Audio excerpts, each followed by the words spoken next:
সন্তানকে শেখ হাসিনা ফেরত দিতে পারবে? কোনোদিনও পারবে না।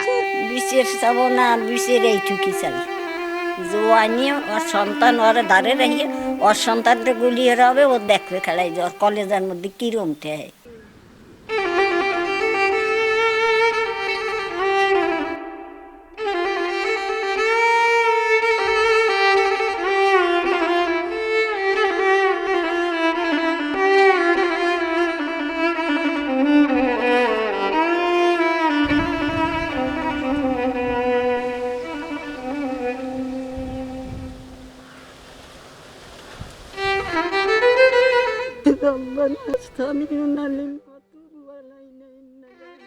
স্বরাষ্ট্রমন্ত্রী নেই, তাকে একটা ফুটেজ দেখাইছে, আমি সেদিকে দেখলাম যে স্যার একটা গুলি করে একটা মরে, আলু আর গুলো সরে না, আর গুলো সামনে আগে আসে। তো তার ভিতর কোনো কষ্ট বা কোনো কিছু মনে হয় না, একটু কষ্ট তার ভিতরে যে মনে হবে এরকম মনে হয় না। হ্যাঁ, তো কি বিচার চাবো?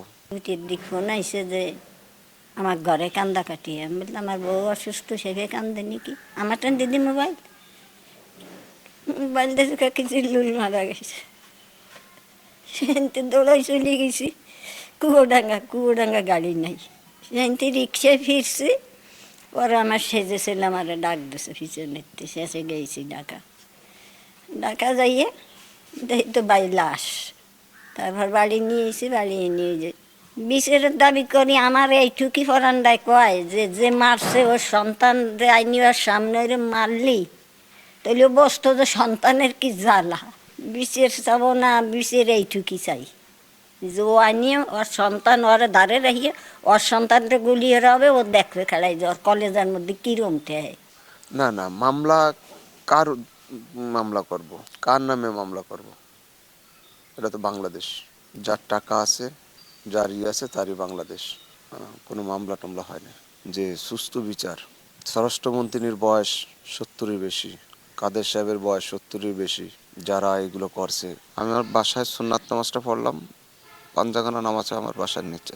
তো বাসার নিচে যখন পাঞ্জাগানা নামাজ পড়ে আমি মোবাইল চেক করলাম যে 3টে কল আসছে। আমি ব্যাক করলাম, তখন আমি লিফটের ভিতরতে আমি ব্যাক করলাম। এবার আমি বাসায় উঠে গেলাম। বাসার ভিতরে যাই শুনি যে ওরা বন্ধু বলতেছে আঙ্কেল চিল্লু নাই। তখন আমি বললাম যে তুমি কি বলতেছো? আঙ্কেল চিল্লু নাই, চিল্লুটা বাঁচাইতে পারলাম না। আল্লাহ, ও এর ভিতরে একটু ভুল হয়েছে। ওই ছেলেটার বললাম যে তোমরা কোন হাসপাতালে আছো? বললো নাগরিক হাসপাতাল। তো নাগরিক হাসপাতাল কোথায়? আমার বাসার পাশেই নাগরিক হাসপাতাল। বললো যে আমাদের বাসার পাশে আঙ্কেল। তখন ওর ভাইরে বললাম যে ভাই তোমার ভাই নাই, জিল্লুল নাই, জিল্লুল মারা গেছে। ওরা চিৎকার দিল, কিন্তু আমার ভিতরে কোনো চিৎকার টিৎকার আসলো না। আমি আমার মেজো ছেলেটারে নিয়ে নাগরিক হাসপাতালে গেলাম। যাই দেখি বাবা আমার স্টেজে শুয়ে আছে। পাস করলাম, মুখে দিলাম, বাবা আর ফিরে আসে নাই। শেষ পর্যন্ত ওরে নিয়ে স্টেশন ভার্সিটিতে গেল ছাত্ররা, ব্র্যাক ভার্সিটিতে গেল। যার পরে যখন ও তো ইম্পেরিয়ালের ছাত্র ছিল, প্রথম বছরের ছাত্র, ইম্পেরিয়াল ছাত্ররা ওরা ছাড়ে না, ওরা আটকাইছে, ওরে দেখবে। তো অনেক রিকোয়েস্ট করে ওরে আনা হয়েছে। তো 18 তারিখ এমন একটা সময় ছিল যে মেডিকেলে নেওয়ার মতো কোনো পরিস্থিতি ওই দিন ছিল না, চারিদিক দিয়ে গুলি আর গুলি।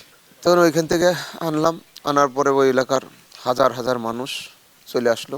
ওইখান থেকে গোসল টোসল করাইয়ে আমরা ওরে নিয়ে আসি গোপালগঞ্জ, জানাজা করাই গোপালগঞ্জ নিয়ে আসি। এরা যাদের মার বুক খালি হয়েছে তারা সে এটা বুঝতেছে, কিন্তু আসলে যারা আন্দোলন করছে অনেকে তো আন্দোলন করে তারা অনেক কিছু সফলতা হয়েছে, কিন্তু যারা যাদের জীবন গেছে তাদের সফলতাটা কি?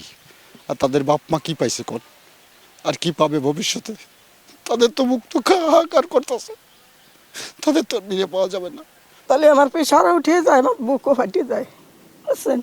তার বয়স কম, কিন্তু সে তার মতন পৃথিবীতে মনে হয় আমি খুঁজে তার পাবো না, আর পাবো না। সে যে কী ভাই ছিল, আর তার মৃত্যুটা এইভাবে অকালে পুলিশে নিয়ে যাবে এ ভাবতে পারিনি।